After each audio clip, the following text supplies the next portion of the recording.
یہ آستانہ ہے be be شتیتا کا، جو نیشا پور سے تقریباً 1.5 گھنٹے کی ڈرائیو پر ہے، اور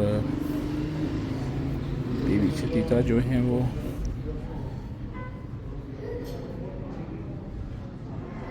شیخ عباس قمی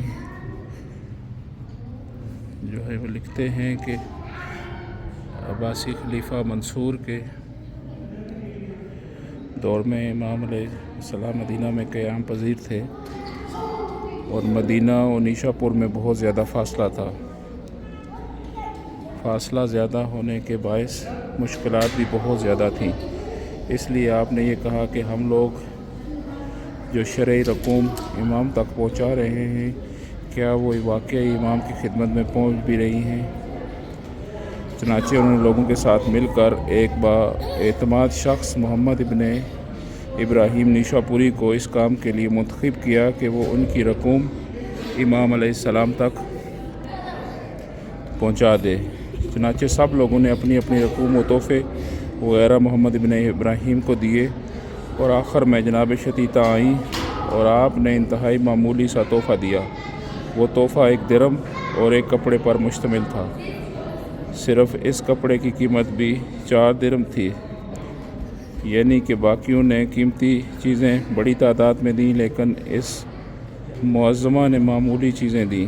محمد نے بی بی شتیتا کی اس چھوٹے سے تحفے کو لینے میں پس و پیش میں سے کام لیا، اور محمد سوچ رہے تھے کہ وہ ایسی معمولی چیز کیوں لے کر جائیں امام علیہ السلام کی خدمت میں۔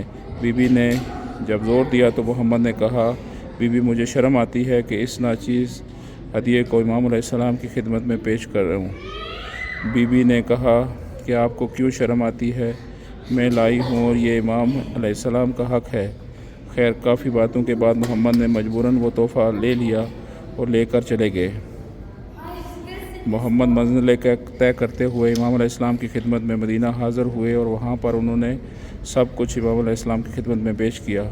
امام علیہ السلام نے تھیلا کھولا اور بی بی شتیتا کا درم و کپڑا نکال کر فرمایا کہ شتیتا کو میرا سلام دینا اور کہنا کہ تمہارے کپڑے کو میں نے اپنے کفن میں شامل کر لیا ہے، اور یہ جو میرے کفن کا ایک حصہ ہے جس کی روئی حضرت سیدہ فاطمہ سلام اللہ علیہ وسلم کی ہے، اور جسے میری بہن حکیمہ نے کاٹا ہے، تو میں دیتا ہوں کہ اسے اپنے کفن میں رکھ لینا۔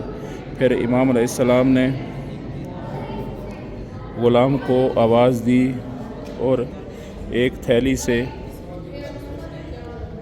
40 درم نکال کر محمد کو دیے، اور کہا کہ شتیتا کو سلام کے بعد کہنا کہ میرے ہاتھ میں کفن وصول کرنے کے بعد تم صرف 19 دن زندہ رہو گی، اور تمہارے نماز جنازہ میں پڑھاؤں گا۔ امام علیہ السلام نے صرف بی بی شتیتا کا تحفہ قبول کیا اور باقی سب کے تحفے رد فرما دیے۔ امام علیہ السلام نے محمد کو کہا کہ تم بھی دیکھ لینا، میں جنازہ پڑھانے آؤں گا، اور اس بات کا کسی پر اظہار نہ کرنا، کیونکہ اس سے تمہاری جان کو خطرہ ہوگا۔ محمد یہ سب سن کر واپس نیشا پور آئے اور آ کر شتیتا کو ڈھونڈنے لگے اور انہیں سارا ماجرا سنایا۔ لوگ یہ سن کر شتیتا پر رش کرنے لگے اور کہنے لگے کہ کاش ہم بھی اس مقام پر ہوتے۔ خیر، اس طرح جناب شتیتا کی وفات ہو گئی اور وہ دنیا سے رخصت ہو گئی۔ ان کے جنازے پر موسیٰ کاظم علیہ السلام تشریف لائے، اور امام علیہ السلام نے اپنے ہاتھوں سے مٹی دی، اور پھر اپنی سواری پر سوار ہو کر محمد کو مخاطب کر کے آپ نے کہا کہ جو شخص ہمارے مسلک کے مطابق عمل کرتا ہے، ہم اس کے جنازے میں شریک ہوتے ہیں۔ بس اللہ سے ڈرو اور نیک اعمال انجام بجا لاؤ۔ یہ ہیں بی بی شتیتا، اور یہ ان کا روزہ مبارک ہے، اور یہ شان ہے محبان اہل بیت کی، اور محمد و آل محمد کو صدقے دل سے چاہنے والے اور والی، اور ان کے حق میں اور ان کی خاطر میں اور ان کی عزاداری پر سچے دل سے خرچ کرنے والوں کی یہ شان ہے۔